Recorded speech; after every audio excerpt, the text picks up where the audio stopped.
Hey guys, I'm Jessie, and I just wanted to share the story of how I came to Christ. So I guess I'll just start off with, I'm from Pickens, and if you live in or around Pickens, it's very abnormal for you not to go to church. So my family and I, and my sister, who's also in my family, started going to church. I started going to church basically since the day I was born. I went to a Methodist church up until I was about 3 years old. And then from that point, I started going to East Pickens, and I still attend church there. So I didn't really like going to Sunday school. I went a couple times, but I wasn't like, oh, it was just like I didn't like going to Sunday school. So I would sit with my mom in the service every Sunday, in the first service, and it just got to the point where my mom was like, you're causing a huge distraction in the service and you're going to have to start going to Sunday school.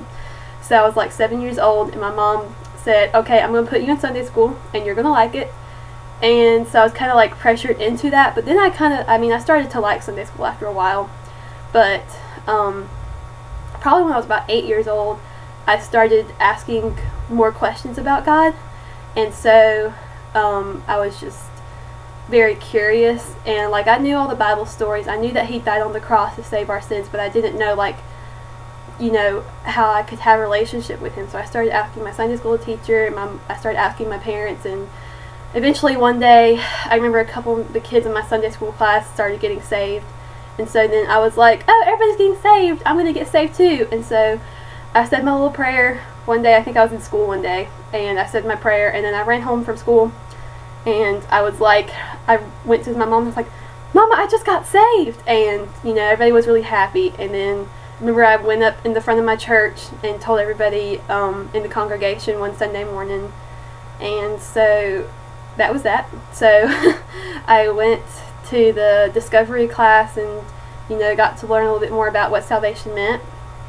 And then I got baptized a couple weeks after that. And that was it. You know, I walked around for a couple years like, oh, I'm a Christian, I love Jesus, you know, I was saved, I got baptized, so I'm awesome and I'm a Christian. So, but it wasn't like I didn't fully understand what it meant. It was just kind of like all my friends are getting saved and baptized, so I'm going to get saved and baptized because it just seemed cool, like it just seemed really cool at the time.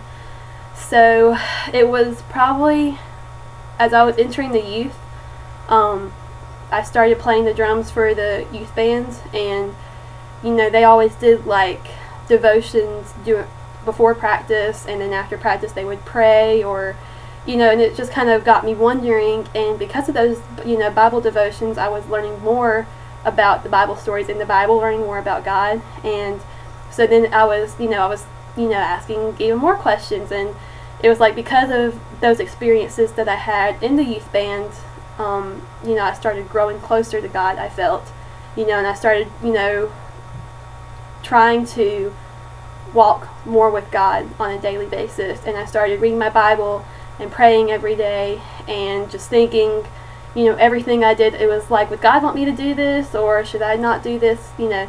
And so, you know, that went on for a couple of years. And then probably I was 15 years old.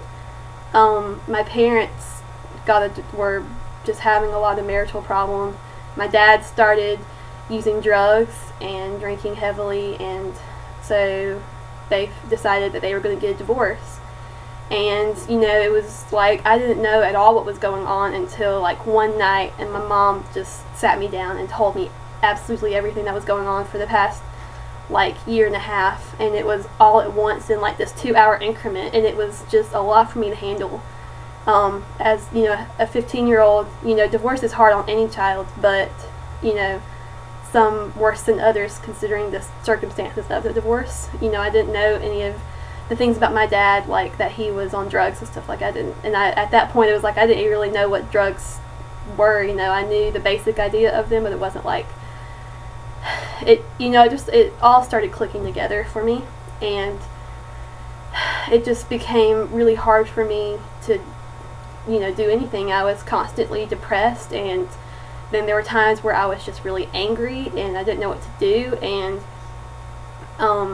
you know, it was kind of like those were the 2 points You know, that was my high point and that was my low point, because I was so, you know, I was looking towards God and asking, you know, I was asking God what to do next, because it was like, you know, I had my mom and my sister as support, but they didn't know exactly what I was going through. They knew the basic idea that, you know, I was 15 years old, my parents were divorced, and I was really sad. They knew that much, but it wasn't like they didn't know personally what I was going through, and then they were going through something completely different, and I just almost didn't even want to bother them with my problems. You know, I felt like my problems were too much for them to handle at that time, so I just kind of kept everything to myself, and I was just asking God, like, you know, what do I do from here? And so that was my high point, you know, trying to ask God and get closer to God. Then my low point was, you know, I was asking all my friends in school, like, what am I going to do? And they didn't give me the best advice, and I would oftentimes take their advice and find myself, you know, I'd sit in school and just start randomly crying, or I'd, you know, start skipping class, or like there were times that I couldn't even get up in the morning to even go to school. So, you know, that was my low point for me, and it got to the point for school, it just got to the point where I couldn't get up in the mornings, and so I tried homeschooling online, and that didn't work either. So then I decided that I was going to get my GED, and I got my GED in December of 2013, so almost a year ago. And I mean, that was a good decision for me, because it was like I didn't have to worry about the stress of school anymore. But at the same time, I was like at this point where, you know, my parents were finalizing their divorce, and I didn't know where my dad, had spoken to my dad in a few months, and my mom and my sister and I were living all under the same roof, and it was just crazy chaotic. You know, you got 3 girls under the same roof. It was just absolutely crazy at that time. And so I got my GED, and I was just like, okay, I'm 17 years old. It's time to grow up. It's time to become an adult. So then I just had this, like, I need to get a car, I need to get a driver's license, I need to get a job. And so literally I did all of that stuff within a week. Like that February, I got my car, and then I was like, okay, I have a car now, I can go places, so I need to get my driver's license. Got my driver's license a couple of days later, and then a couple of days after that, I got a job at a child development center, and I'm still working there today. I love my job, wouldn't change it for the world. But, you know, it was in this point where I started walking away from God. I was finally getting physically happier and trying to find happiness in all this whole growing up process, and then I was walking away from God in all of this. And I started realizing it, and it was always in the back of my head, and I tried, you know, really, really hard to, you know, I was kind of purposely walking away from God, and I didn't know why, and it was always in the back of my head, and it was just kind of an added stress for me. And so, back, what was it, July, I think, of 2014, I, you know, I was graduated from the youth group at my church. You know, I was 18 years old, and my youth pastor was hosting this event called the Cow Project, and he asked me and a couple other people to volunteer as adults this time, and I was like so happy. I was like, yes, you know, I'm finally an adult. I don't have to worry about being a child and participating. I can be an adult, and I get to tell people what to do, and I was like, this is awesome. But then at the same time, I was just kind of like, what am I doing volunteering for a youth event and trying to encourage other youth and other kids if I am walking away from God myself? So, you know, that was really hard for me. And I remember the second day of Cow Project, the second night of Cow Project, we had like a band come in from another church and a pastor come in from another church. And that night, it was just an awesome night. You could feel the spirit there. And I was back in the sound booth doing the PowerPoint for the band, and they came up to do an invitation song, and the pastor that was speaking that night came up there and was like, hey, do you mind going down and you know, praying with some of the people, you know, there was a lot of students down there that were crying, and just the spirit was just there and was moving them. And so he asked me if I could go down there and pray with a couple of the students. And so I went down there and I started praying for this young man, and it was just like, what am I doing trying to encourage him if I am walking away from God and I can't even consider myself a Christian right now? And you know, I just kind of stepped back a little bit and they started singing the song, and you could just feel the spirit in the room, and I was like, wow, you know, what the heck am I doing? And I just started crying hysterically, and I was just, you know, I just started saying, God, I don't know what I'm doing. I don't know why I haven't come back to you. I don't know why this hasn't happened before. And it was just that at that point that I realized I'm not right with God, and I need to get right with God right now, because it's just going to get worse and worse from here if I don't do something about it.